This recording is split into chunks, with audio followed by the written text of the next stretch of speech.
As you know, we're working through this book, Caring for One Another, 8 Ways to Cultivate Meaningful Relationships. Not everything we're doing is from this, but this is the base from which we're working. We're looking at number 4 today. Does anybody remember what the other 3 are? All right, how to cultivate meaningful relationships. What are the other 3, the first 3 that we covered? Do you remember the first one?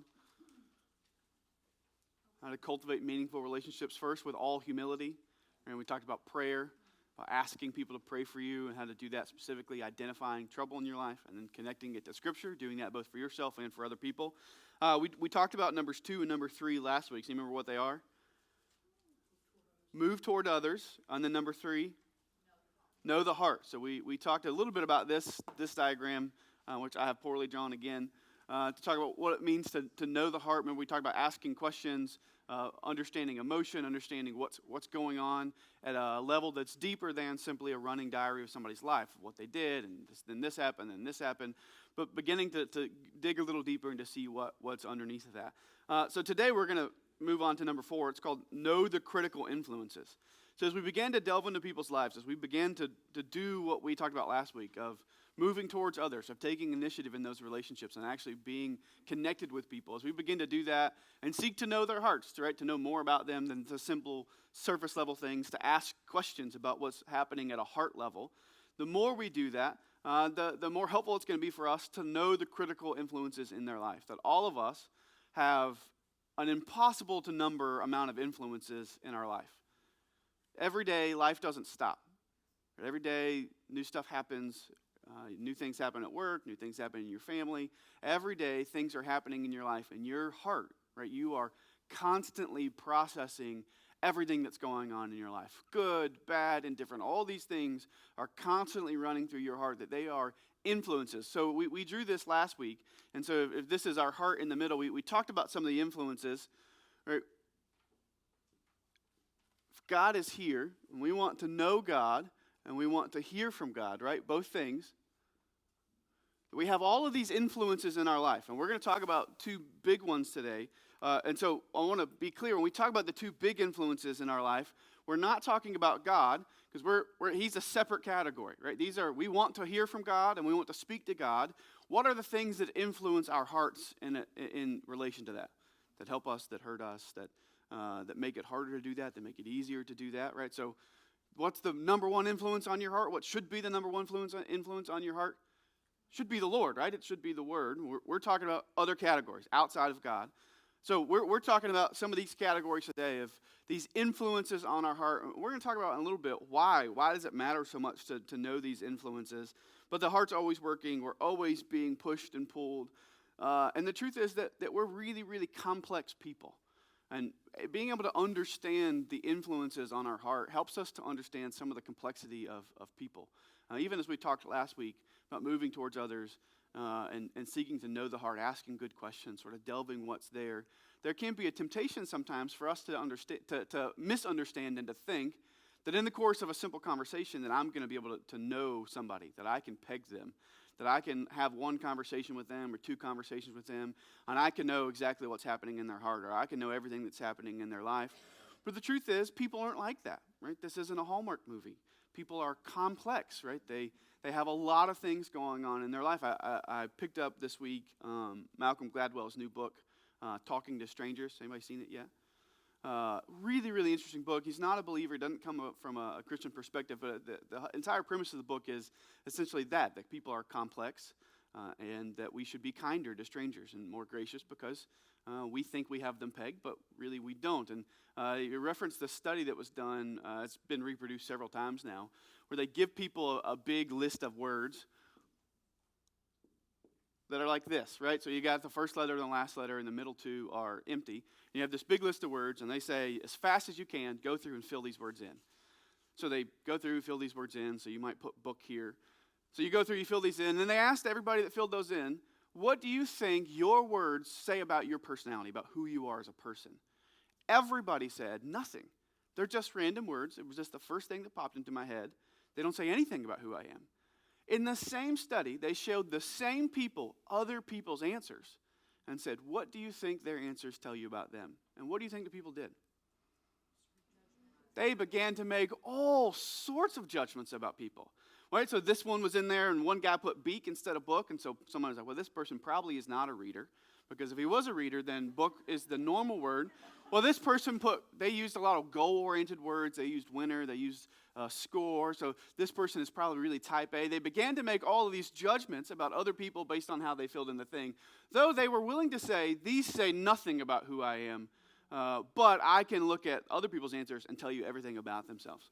Right? I bring that up to say we think people are simple sometimes. The truth is, all of us are really complex. All of us have a million things going on in our heart and in our lives. We have all sorts of influences that are both current things that are happening in our life right now. We have influences that have been in our life. Right? We have different parents, we have different upbringings, we have different education, we have different work experience. We have all these different things that we have experienced in our life, and it makes us as people complex, that we are not simple. We can't be figured out in one conversation, right? So I want to make sure I say that as we seek to care well for each other, know that this is a marathon, not a sprint. You're not going to have one conversation with somebody and be able to peg and know exactly what's going on in their heart.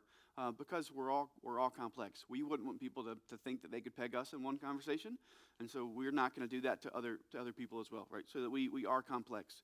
In order to do this well, though, to care well for people, we want to know the influences that are on their heart. Two big ones that we're going to talk about today: people, and then our bodies, physicality. First one, you'll see that people heal and people harm. Both things are true. You can't be in this planet and not have personal relationships, right? This is part of how we operate as human beings, that you are going to be around people. Even us introverts, you're going to be around people. You're going to have to work with people. You're going to have to buy stuff from people every now and then, or you're going to have to interact with people. You have family. You have people in your life. These relationships in your life are maybe outside of the Lord, maybe the biggest influence on what's going on in your heart, both for good and for bad. That people heal, right? They can be a great source of care in your life, but they can also be a great source of suffering and harm in your life. Both things are true. And because we're complex people, oftentimes the people who both heal are also the people who harm. Because we're complex people, and we don't all wear white hats or black hats, right? That sometimes we heal, sometimes we harm. That this is the relationships we have in our life. Two things I want you to be aware of as we think through this. That God is present in this hurt, and he's present in this joy. That as you work with people, as you have relationships with people, as you're harmed by people, as you're cared for by people, as people are encouraging and uplifting to you, we need to understand that God understands both the suffering and the joy of that. Right? Psalm 133, 1-3 says, "Behold, how good and pleasant it is when brothers dwell in unity. It is like the precious oil on the head running down on the beard of Aaron, running down on the collar of his robes. It is like the dew of Hermon, which falls on the mountains of Zion. For there the Lord has commanded the blessing, life forevermore." The Psalm says that it's good when brothers dwell in unity, that these interpersonal relationships that we have with other people are good for us. And one thing we know is that Jesus understood this, that Jesus had close personal relationships. And did Jesus have close personal relationships were all his relationships helpful? Were some of them harmful and sources of suffering and pain? Which ones? Judas in particular, right? When I think about this, I can't help but think about John 13 as Jesus washes the feet of Judas. Knowing what Judas is about to do, this man that has followed him for 3 years, knowing that Judas is about to betray him, and yet Jesus loves him. Jesus washes his feet, shows this ultimate act of grace and humility and kindness to Judas, knowing that he is about to walk out and to hand him over to be executed. Knowing even that the disciples in that room, what are they going to do when Jesus is arrested? They're going to run. Peter is going to deny that he even knows him, right? Peter is going to deny him 3 times, say that he doesn't even know Jesus, that these are personal relationships. Hebrews 2, verse 17 reminds us, therefore he had to be made like his brothers in every respect, so that he might become a merciful and faithful high priest in the service of God, to make propitiation for the sins of the people. For because he himself has suffered when tempted, he is able to help those who are being tempted. That Jesus lived life as a human being. He lived life as a man. He had personal relationships. He felt the suffering and the harm that came from sinful people, that came from people disappointing him and hurting him. and doing evil things to him, that he felt those things. So it's helpful to remember that in our life, as we have, for think about this level right here, as we have people in our life that are both helpful, right? They heal, they're encouraging, they push us forward. People that cause us suffering, that stab us in the back, that betray us, that hurt us deeply, that wound us. To understand that God is present in both of those things. Both in the suffering and in the joy. That Jesus is a faithful high priest. That he knows what it's like to live in this life and to have relationships. That Christ experienced these kind. Second thing you need to know is that not only is God present in those, but he understands the suffering and the joy. He's present. He's working in and through those relationships. But second, Satan is active as well. We do have a real enemy. We do have one that would want to see our faith crushed. We do have one that would want to see us discouraged. We do have one that would want us to see us without hope and unable to care for others. Right? That in the same way that God is present in that suffering, present in the joy of relationships, right? The people you love most are going to bring you the most joy. They're also going to hurt you the deepest, right? That's how relationships work in a fallen world. God's present in that. He's working in that and through that. But Satan is also active, right? He's also seeking to use these relationships, both the good ones and the bad ones, both those that are good for you and those that are bad for you, in order to grow seeds of bitterness in you. In order to use these relationships, as he uses everything in your life, to say, this person hurt you. If God really loved you, you would have better friends. If God really loved you, he wouldn't let people hurt you this way. If God really loved you, your child wouldn't be running from the Lord. If God really loved you, you would have a better spouse. If God really loved you, you would be a better friend. If God really loved you, you would actually feel like you have more relationships with people, right? We've talked about this a little bit, that we live in a world that through social media, we are intimately connected with lots of people, right? We all have big friends. We feel like we're connected to lots of people, but when you look at surveys and studies, most people, when they're really pressed, have very few people that they feel close to. Very few people that they would really call deep friends.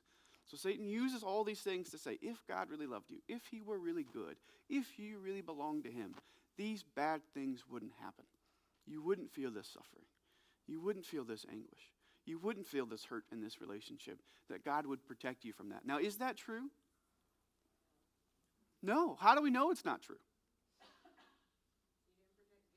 He didn't protect Jesus from those things, right? That Jesus suffered in this life, right? He suffered in a myriad of ways. And one of those is suffering in relationships, that he has his friends abandon him, that Judas abandons him. That he suffers in these relationships. Even where there's not full abandonment, if you read the Gospels, Jesus suffers even just with guys who are following him and don't listen to him. And how many times in the Gospels did Jesus just over and over say, like, guys, you don't get it. You don't even listen to what I'm saying. He has to say to Peter, get behind me, Satan. Because Peter doesn't want him to go to be executed. You look at John 11 when he says, Lazarus has fallen asleep. And they say, well, if he's asleep, he'll be fine. And Jesus has to say, no, he's dead. And we're going to go to him. And then do you remember at the end of that, what's Thomas say? Let's go die with him. Thomas, you don't get it. You don't even know what's going on. Just be quiet. Right? Jesus is suffering with these people that though they're following him, don't yet fully trust him, don't yet fully understand what's going on. He's suffering in these relationships that he understands what this is like. Satan is going to use these things, the good things and the bad things, to plant these seeds of bitterness and doubt, right? To try to undermine the character of God. Because remember, we want to know God, we want to know him, and we want to hear from him. Right? And these things are all going to influence the way that we know God and we hear him, right? The way we talk to him, the way we hear from him. And Satan wants to use these things to shade the way that we see him.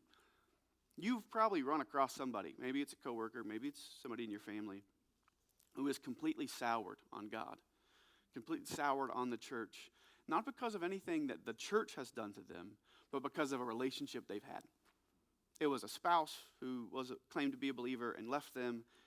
It was a mother or a father who claimed Christ and yet were abusive. It was a neighbor they knew or a coworker they knew that was a Christian that hurt them in a deep way. That we all know people like that have laid aside the church and will not have anything to do with the gospel, not because of God, but because of relationships, because of people, because of the way that people have harmed them and hurt them. Satan wants to do the same thing in our life. We see use these hurts, these people in our life to push us further away. And so as we talk to people, as we engage them like we did last week, we move towards them, we seek to know their heart. We want to know the influences in their life, right? Anytime I'm talking to somebody who's going through a hard time, and I'm asking sort of what's going on, I'm trying to do what we did last week, probe the heart, ask good questions, ask how they're experiencing things. One of the things I'm asking about, who are you talking to? I want to know, who are the other influences in your life right now?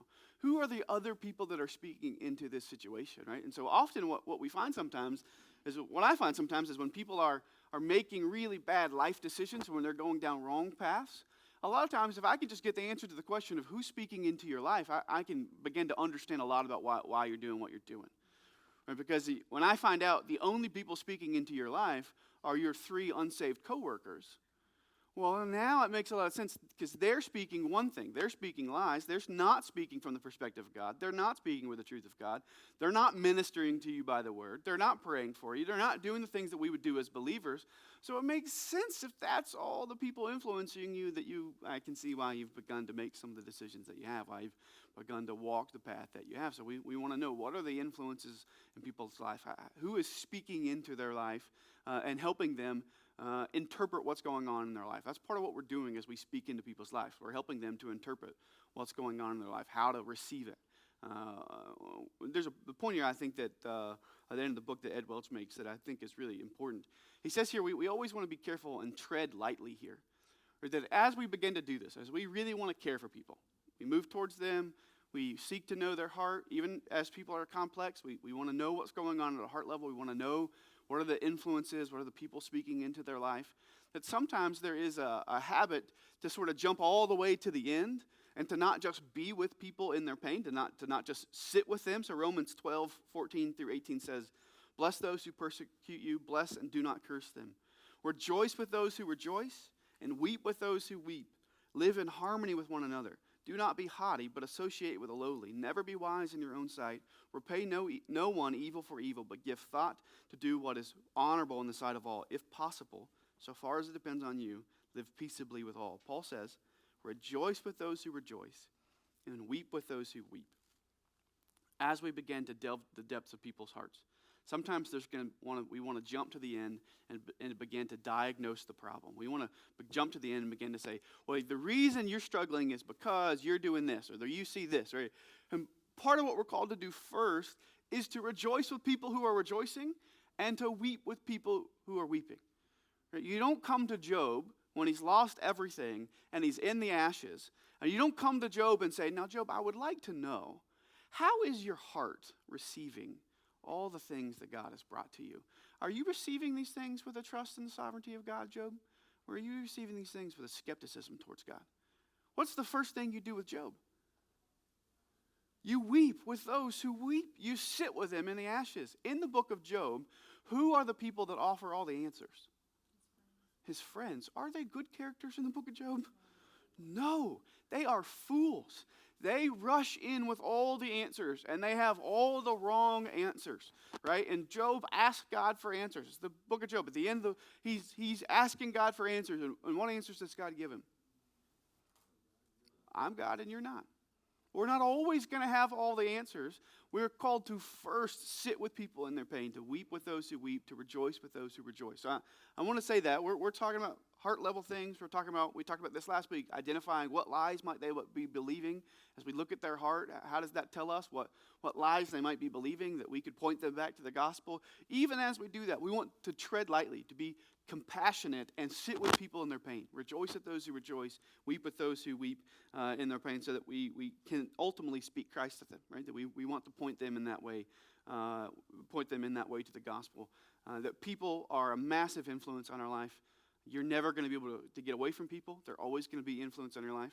This is one of the reasons, I think, that in His sovereignty, God has called us, has commanded us to not forsake the gathering together of the assembly. Because you can't get away from people. And every week, you go to all sorts of different places. You're in your job, you're with your family, and maybe you've got a great Christian family, but maybe you don't. You're with all these other people. You have all these other influences in your life and on your heart. And part of what we're called to do is each week is to gather back together as a people who are united not by how much money we make or the color of our skin or what we do, but we are united by what? Christ. That we're all back together again so that I have a place where people are pouring into me, where I have other believers pushing me, encouraging me, praying for me, loving on me, right? Speaking kind, encouraging words to me, pointing me back to the gospel. That I am, in that sense, buffering myself with people who are good, godly, biblical influences on me, because I can't get away from people, but I can determine who is going to have an influence on me. I think that we all ought to have friends who are unbelievers. If you don't have a friend who's an unbeliever, go find a friend who's an unbeliever, right? There's lots of places you can do that.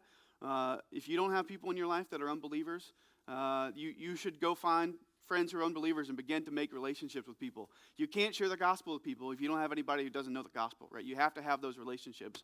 I would warn you, though, about allowing your people in your life that are unbelievers to be what the loose word I would call is your inner circle. And I have friends in my life who are unbelievers. Those friends don't speak into my life. I have friends in my life who are unbelievers. Those are not the people I'm going to in times of crisis. They are not the people I'm going to and asking to pray for me. They're not the people I'm going to and asking for wisdom and for advice. The people that are in that circle, the people that I trust and I love and I care, know the gospel, and I know we're mature believers, and I can trust their counsel and their wisdom. Right? So sometimes for the sake of evangelism, we put in our inner circle all these people who don't know Jesus.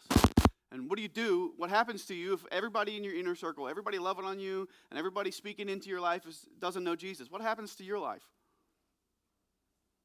You begin to look like them, not the other way around, right? Your life begins to look like their life, not the other way around. So have unbelieving friends, have deep relationships with people who are unbelievers, but they don't need to be the people speaking truth into your life. That needs to be people who know and love and follow Jesus, right? So first big influence on our life is people. Any questions there? Yeah. Yeah, all healing is temporary. Yeah, that's good. Thanks, Randy. All right, second big influence I want to talk about is our bodies. Right, so our bodies are both strong and our bodies are weak. We've talked about this a little bit, that we are embodied people. In this life, you cannot get out of your body. You are an embodied person, that God has made it this way, that you are body, mind, and soul, that you are connected in this way, and that bodies are not unimportant, right? Are you going to have a body in the new heaven and the new earth? Yeah. You will have a perfected body, a resurrected body, that we are not Platonists, right? We are not those who believe physical things are bad, spiritual things are good. No, God has made our bodies. God has made this a physical world, and God intends for us to have a body in the new heaven and new earth. He's going to resurrect our body. Right, our bodies will all be strong, and then they'll be perfected. They'll have no weaknesses. But right now in this world, we have bodies that both have strengths, and we have bodies that have weaknesses, that you cannot escape your body. Everything that's happening in your life is interpreted through your body. Right? The things that happen in your life, how do you experience events in your life? Through your body, through your eyes, through your ears, through touch. Right, through your experience, through your mind. Is your brain a part of your body? Yeah, right? Everything you experience in this life is coming through your body, right? The events and the life circumstances, the things that happen in your life, you are going to experience through your body. Every one of us is made different, right? God has designed us different. He's put us together differently, right? That we have different personalities. Who in here has taken a personality test at some point? Even if it's just like the Facebook, which Disney princess are you? Right? That's a personality test, right? Most people have taken some sort of personality test. Now, you can listen to lots of people about whether either the good or bad of those, and there's every 3 years there's a new one that pops up that this is the best one ever. I would always tell you, don't put too much stock in those. But I do think part of what people are doing when they take those tests is they want to know, what are my strengths and weaknesses? Where am I good? Where am I weak? How does my brain function? How do I see events? How do I see circumstances? Right? So a good example, Scott and I are very different, right? I love Scott. Scott loves me. We see the world very, very differently. Our brains work very, very differently. We went to lunch one day, this is probably like a year ago, and out here on the road, there was like some sort of cord hanging down from one of like the power lines and just on the ground. And we drove by it, and Scott was like, "Do you see that?" I was like, "Yeah, cool." And we just went to lunch, and I never thought about it again. It was like never in my brain again, right? For the next week, next Sunday, I see like one of the sheriff's deputies who's here out on the road, and I was like, what is he doing? And Scott was like, yeah, he's out there checking to see what that was. Scott's like, I called as many people as I could this week. It took me 3 days to figure out whose line it was. It actually is an AT&T line, so it's not live. There's no power in it, but we wanted to put something. Like, I was like, oh yeah, I sort of remember that thing that we drove by, right? Our brains work differently. We see, right? I saw, oh, that's a weird thing, and just never thought of it again. Scott sees, is that a power line? Could somebody get hurt by that? That's like right out by our church. We want to make sure that right? We just see things differently, and praise God, right? We need different people to see things different. Our brains work different. We understand life differently. So part of understanding people's influences is knowing how they view the world. And knowing that people are going to view the world differently than you. They're going to have brains that work differently than you. And that's a good thing. It's a good thing that we're not all together, right? It's a good thing that we don't all do the exact same things, right? It's a good thing that Scott and I have different giftings, that we see the world differently. Somebody should make sure that nobody gets killed by that cord, right? I'm probably not the best guy to do that. Scott is. It's a good thing that we work in these ways. So understanding the influences of people's life, meaning we want to know what are their strengths, what are their weaknesses. So sometimes that's just the way they see the world. That's the way they think. That's the way that they perceive relationships. Sometimes that's physical, right? That's understanding things that are going on, sickness. Our aim here is to have a growing awareness of physical strengths and weaknesses. I'm going to read these. I'm going to read these two passages to you. If you remember, in Matthew's Gospel, Matthew 26, as Jesus is in the garden praying, he tells the disciples to watch and to pray. Watch and pray that you may not enter into temptation. The spirit indeed is willing, but the flesh is weak. Is that not true for most of us? Right? That our spirit is willing, but oftentimes our flesh is weak, that we're not able to do what we want to do. Paul says in 2 Corinthians 4:16, so we do not lose heart. Though our outer self is wasting away, our inner self is being renewed day by day. Right? That is the aging verse. Our outer self is wasting away. Do you feel that in your body? Your outer self is wasting away, but our inner self is being renewed day by day. That our bodies have both strengths and weaknesses. We want to know the difference. We want to know what's happening in other people's lives. Sickness, illness, lack of sleep, stress. Right? We underestimate. I'm not a medical doctor, but we underestimate what stress does to a body. It has real physical consequences. That what happens even at an emotional level, at a mental level, has effects on the body. You ever been so upset by something that you felt sick to your stomach? Yeah. Is it because you're sick? No, it's because you're an embodied person. What happens at an emotional, mental level affects your body. Stress does things to your body. That stress can make it look like you've had a heart attack, right? That stress has real effects on your body. When you have sickness, when you have illness, when you have prolonged sickness, when you have terminal illness, or all these things affect us. That our mind affects our body, and our body affects our mind. That these things are connected. So as we know what's going on in people's lives, so we know that somebody's struggling, and we also know that their wife is really sick, or that they're really sick, or that they've had a string of illnesses, or they've been injured, or where we can begin to know this might be a really massive influence on their life, right? It might seem like not a big deal to us. It might seem like a separate category. Well, yes, they're sick, but what does that have to do with what's going on in their life? What does that have to do with their faith or their mental life? But we understand that our bodies are a major influence on us. What we eat matters, right? What we take in. How often or how much sleep we get, right? And how often we get that good sleep, right? That all of these things affect our brains. They affect our bodies. They are massive influences on us. I want to pause there for a minute and do like just a quick aside and tell you I'm not a medical expert. I'm not a licensed psychologist or counselor. So anything that I say, I want you to take as information and to take as my opinion and my counsel on this. But I'm not an expert. I would point you to Dr. Ormsby has taught several classes here. They're on our website. They're on the app as well, on working through mental afflictions. And so when we think about this, our bodies and what's going on in our lives, one of the questions that always comes up is, should Christians take medication? Is there ever a time when a Christian should take a medication for something that is happening mentally? Right? whether that be depression, whether it be anxiety, or whatever that might be. Should there be a time Christians would ever take medication? I want to say there are good, godly Christians who fall in different places on this, and I want to be charitable to them and say that people who aren't where I am, that I don't want to say they're heretics or not believers, but I'm going to tell you where I've landed.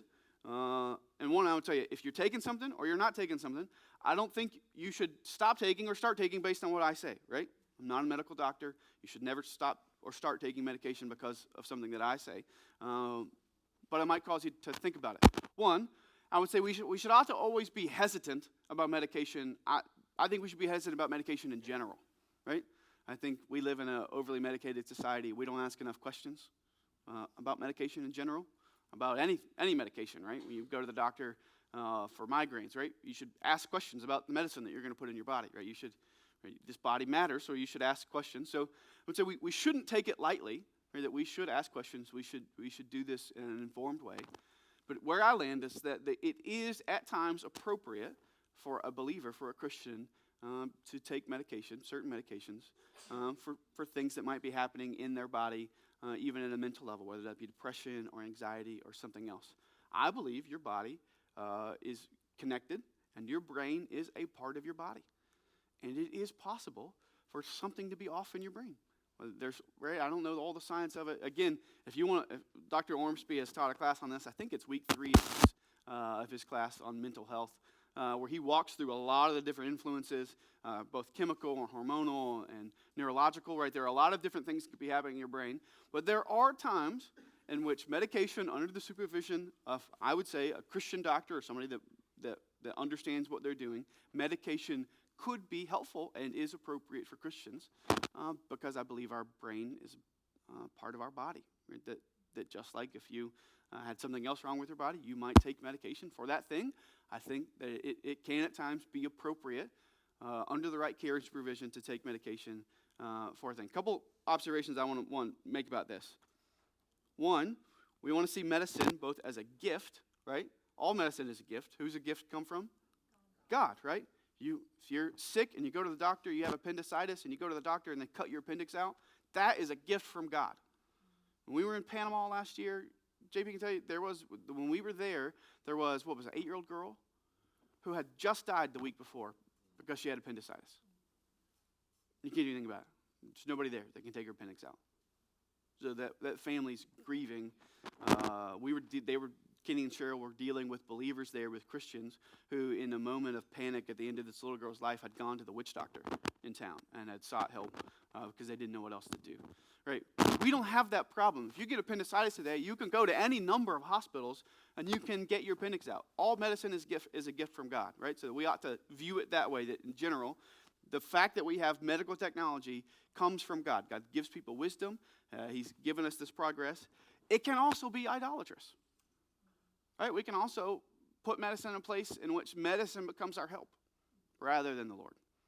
That there's always a medicine, there's always just something to fix it. Right? You got a problem, you just take this pill. You got a problem, the doctor can fix that, right? We want to see it as a good gift from God that God uses, but we don't want to see it in an idolatrous way. That medicine is never the great physician, right? Medicine is never the fix-all. Second, you can have wrong motives for taking medication, and you can have wrong motives for not taking medication. That motive, why you're taking something, I think matters greatly, right? You can have wrong motives either way. I would ask you if you're going to take medication or not take medication to seek to know what's going on in your life, what's going on in your heart. Why do you want to take it? Why do you not want to take it? Third, medication can either make it more difficult or less difficult to deal with the moral, spiritual things going on in your life. So I pastored once a young lady who had several diagnosed mental conditions and had gone off her medication for a time and was taking drugs, and her sort of ran from her parents, and they brought her back, and they brought her to me. And we're like, all right, can you help? I was like, yeah, I can help, but we got to deal with some things first. She couldn't have a conversation. She couldn't follow a conversation. You ask her name, and she's all over the place. Right? We've got to deal with some underlying. Do I think there were some sin issues there? Absolutely, there were some sin issues there. But we couldn't really deal with those until we sorted out even just what was going on in her brain, right? We had to get her to a place where she could have a conversation, where she could function cognitively before we could ever begin to deal with the moral, physical, or moral, spiritual issues that were going on in her life, right? There are some times in which that's the case, right? Medication makes dealing with the moral, spiritual components of her life easier. There are also cases that's the opposite, in which in order to escape dealing with moral, spiritual issues, we medicate ourselves so that we're numb, so that the medication helps us feel better, and we can ignore the sin in our life. We can ignore the spiritual things happening in our life, right? So again, there's not a one answer here. Always take it or never take it. I would tell you, don't take it lightly, and don't take it without counsel, right? And I want to be very clear, and I hope that this is Buckground is a place where people feel loved and people feel welcomed and people feel cared for. If you ever need help, ask for it. If you ever need help, ask for it. There's no harm, there's no shame in that. Everybody needs help at different avenues and different seasons of their life. Come to me, come to any other pastors, come to other people in this room. If you ever need help and you don't know what to do, ask for help, right? If you don't know what's happening in your mind, if you don't know what's happening in your heart, you don't know what's happening in your life, especially if you feel like you might be a danger to yourself or others, ask for help and we will help you, right? That there are avenues for help. There is no shame in that. We live in a society that has taught us we shouldn't ask for help, that you should deal with all these things on your own. You may be dealing with things that you cannot deal with on your own. So ask for help. If you need help, if you're in a hard spot, if you're in a bad spot, come to me. Come to one of our other pastors. Come to a trusted friend, right, and say, I need help, right? And if they can get you the help you need, they will help you find the help that you need, right? This is one of the ways we care for one another. So I want to say, when it comes to medication, don't take it lightly, right? Be wise about it. Seek wise counsel on it. But where I land is I think there are times in which it's appropriate. Now, again, there are godly believers who love Jesus, who would fall in a different spot, and I respect them. Don't think they're heretics. It's not where I land. And I would say they're inconsistent, because if their appendix goes out, I think they're going to go to the hospital, right? And they're going to take some medication, and they're going to have somebody cut that thing out. I think your brain is part of your body. I think at times medication can be helpful under the right conditions and under the right circumstances. Does that make sense? Any questions there?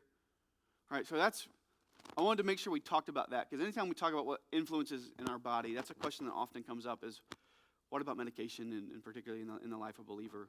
How are we to think about that? All right, third thing is sort of encompassing, talk about the power of circumstances. Ed Welch has a quote in his book. He says, the circumstances of life do not have the power to turn us away from Christ or to make us love him more. For those are jurisdictions of the heart. Think about that for a minute.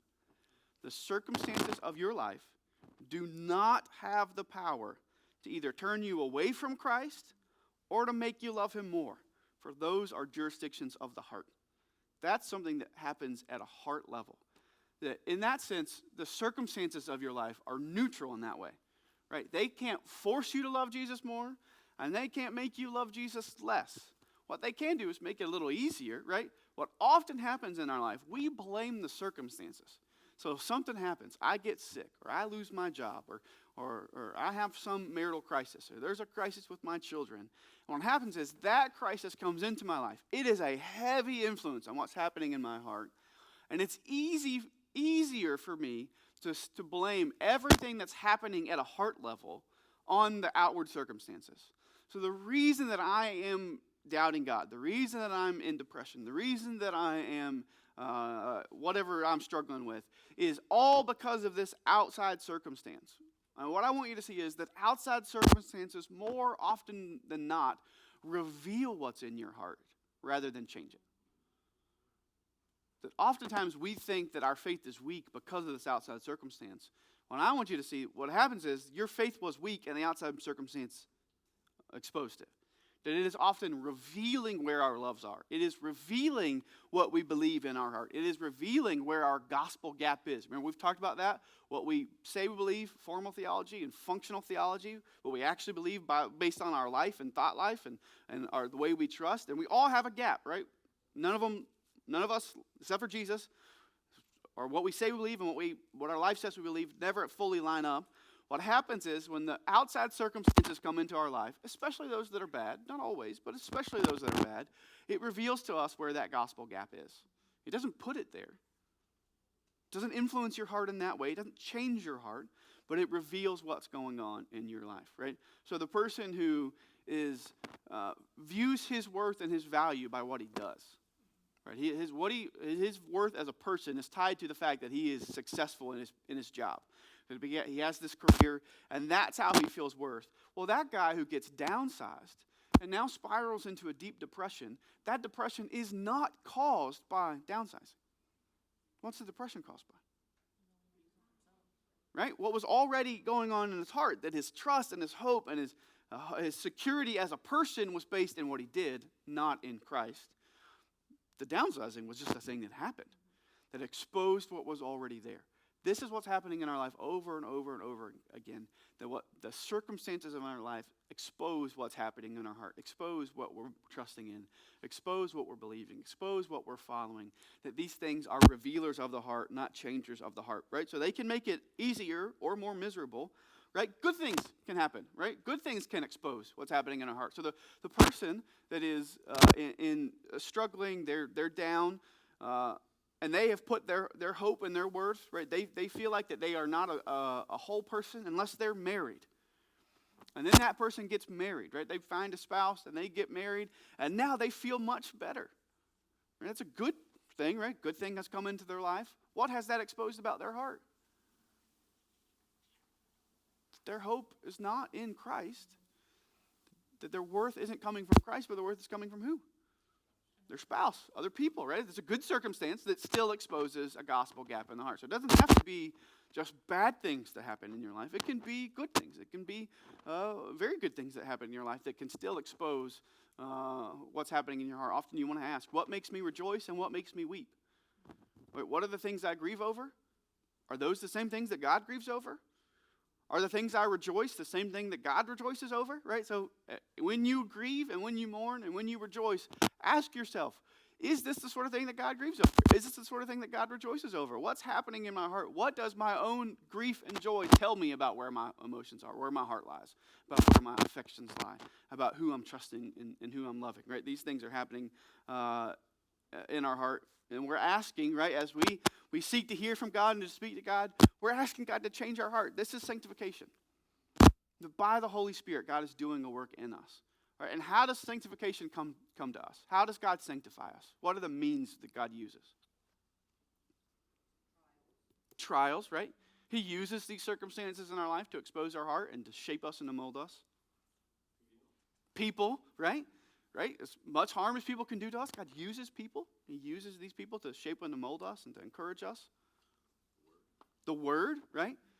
Reading the Bible, like hearing from God, that the Word shapes and molds us. It creates new affections in our heart. The Holy Spirit, right? If you're a believer, God has given you the Holy Spirit. You have it. You don't have to do anything to earn it. It's in you. God is using it. He's working, doing a work in you. What else? Prayer, right? As we speak to God, as we pour out our heart to Him, as we ask to hear from Him, as we lay our requests at His feet, as we ask for His help, prayer. Now, in everything that we just named, are there any secret formulas? Is there any crazy thing that you hadn't, if you've been in church? Right, I've been in church since I was born. I've been hearing these same things, right? When I was a kid, you had to bring your offering envelope to Sunday school every week, and you had to check off how many times did you read your Bible, how many times did you study your lesson, right? All these same things I've been hearing since I was a kid. How does God grow us? How does He move and shape and mold our heart to look more like Jesus? It's the regular means of grace. It's the Word, it's the Holy Spirit, it's prayer, it's godly people in our life. It's the trials and circumstances that we go through that God uses. There are these regular, everyday means. I think it's Eugene Peterson who called, I'm going to butcher this, Christianity is long obedience in the same direction. Is that right? I think that's Eugene Peterson. That Christianity is a marathon, right? It's not a sprint. That God is using all these regular, everyday, ordinary means of grace to shape and to mold our hearts into the image of Christ, to shape our affections, so that we can better understand our influences, better understand what's going on in our body, better understand what's happening as people are influencing us. So, real quickly, two last things. Any questions on anything related to the body, circumstances? All right, real quickly, why should we know the critical influences, right? Why take the time to think about what's happening through people or culture? And again, for sake of time, there are innumerable influences in your life, right?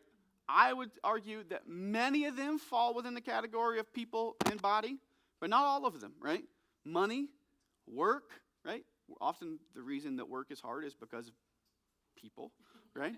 Right? But there might be culture. What? We all live in a culture, right, that shapes us and molds us. Social media, our parents, right? But our parents are people, education, work experience, right? So there are innumerable things that we could talk about. But I want to talk about the two broad categories and focus there. So when I say because we talk about people and body, don't hear me say that other things aren't important or that there aren't other massive influences. They are. Many of them I think you could fit under those two categories. There are other influences. So why do we want to know critical influences? Number one, that we might better understand ourselves and others.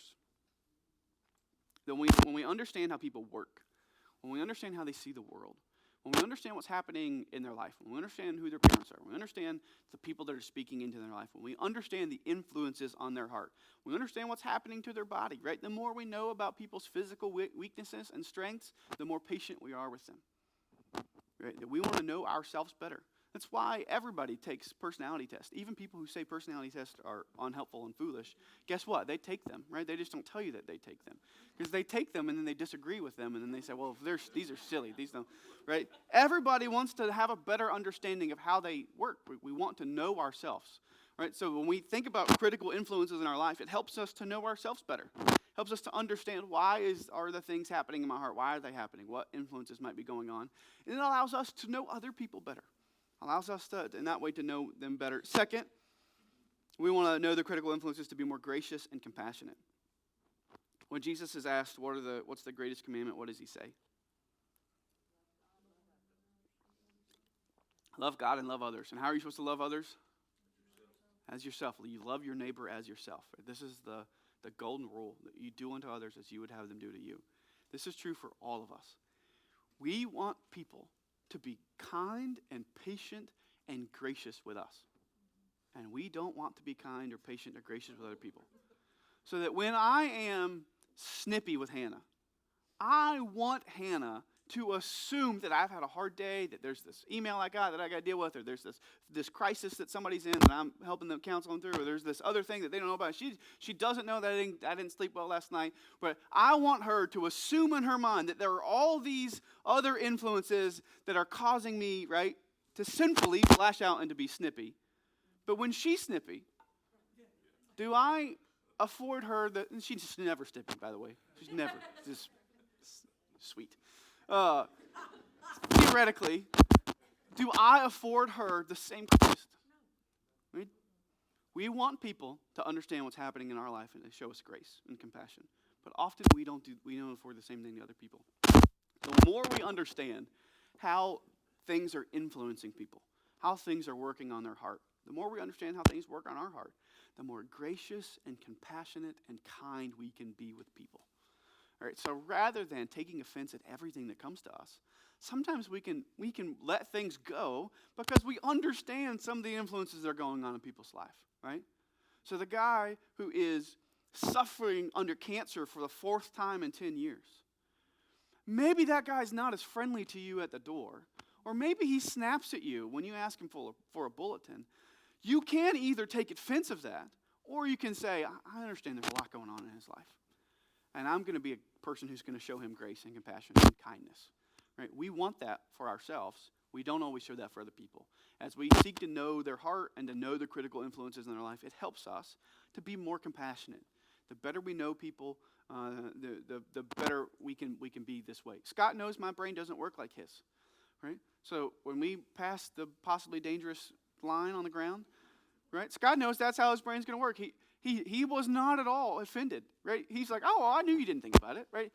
He could have come back and said, you didn't care that there was a line on the ground, people could have been killed, right? He knows your brain didn't work that way. That's cool, mine does, and he's gonna take care of it. He didn't take offense at that, knowing that we work differently. So knowing critical influences allows us to both understand ourselves and others, to be more gracious and compassionate. And then third, flowing out of both of those, it allows us to be more helpful and loving. If we want to care well for people, we want to offer wise counsel, we want to be encouragers, we want to point people back to the hope of the gospel, knowing their heart, knowing the influences around their life, both the people and physical things that are happening in their life, allows us to be more helpful, right? Allows us to be more loving. Right? Just as when you go to the doctor, before the doctor prescribes you a new medicine, what does he ask you? What are you taking right now? Are you on any medication right now? Why? Why does he want to know that? He wants to know all the influences on your body before he inserts a new influence, right? In order to be the most helpful and the most loving, the more we know about the influences on somebody's life, the more we know what's happening in our heart level, allows us to be more helpful. Now, again, I'm not talking helpful as we're all going to be psychologists. That's not what I mean. When we talk about caring well for other people and being helpful, where are we pointing people back to? Christ, right? I'm not talking about you have to know every Bible verse, you have to offer all sort of breaking down their mental state. What are you doing?